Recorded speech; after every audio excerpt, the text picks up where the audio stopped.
Okei. Tää on aika mielenkiintoista, että Suomessa meillä on niinku tosiaan laukussa tällaisia ja hirveästi rahaa. Tää ei ole niin paljon kuin miltä tää näyttää. Tää on ruplia ja tää on tuolta mun edelliseltä Siperian matkalta. Mä olin Moldovassa.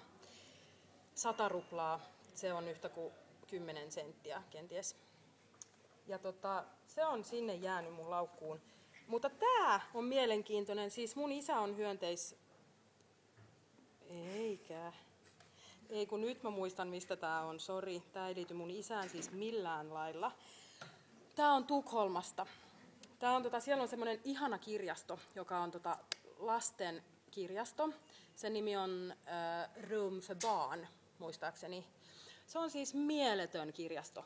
Ja siellä on kaikki lasten kirjat, mutta sitten siellä on sellaiset kirjahyllyt, joiden sisälle lapset voi niinku ryömiä ja sitten ne voi mennä kaiken maailman, ne voi olla siellä kirjojen yläpuolella.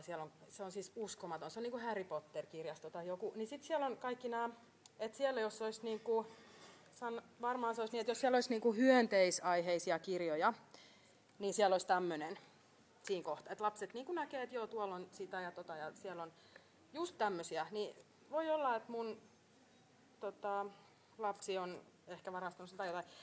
No, mutta sitten multa löytyy, mä oon aika tämmönen matkustavainen ihminen, niin multa löytyy tällainen Kööpenhaminan kartta. Ja tähän liittyy semmonen tarina, että mun kämppis Luka antoi mulle siis, kun mä menin viime viikolla Amsterdamiin, niin se antoi mulle tämän kartan. Ja sitten kun mä tulin lentokentältä ulos ja olin ottanut sen taksin, joka vie sinne keskustaan, sitten mä rupesin katsomaan, että nyt mä oon tuossa keskustassa just tuossa kohtaa. Ja mulla kesti niinku semmonen, en mä viitsi sanoa kuinka pitkään ennen kuin mä tajusin, että tää on väärä kaupunki. Noniin, sitten multa löytyy siis, tää on vähän hassu juttu, siis nää on silmälasin pyyhkimisliinoja. Oikeesti tää näyttää jotain muulta, mutta joo. Mä sain nää mun optikolta 2 vuotta sitten. Mä oon käyttänyt 3.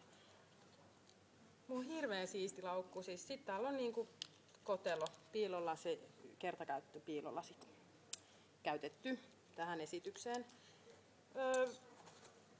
Eikä yhtään käytettyä nenäliinaa tai mitään sellaisia kookoshippuja tai mitään semmoista, mulla on ihan uusi tää mun laukku sen takia. Tää on näin siisti.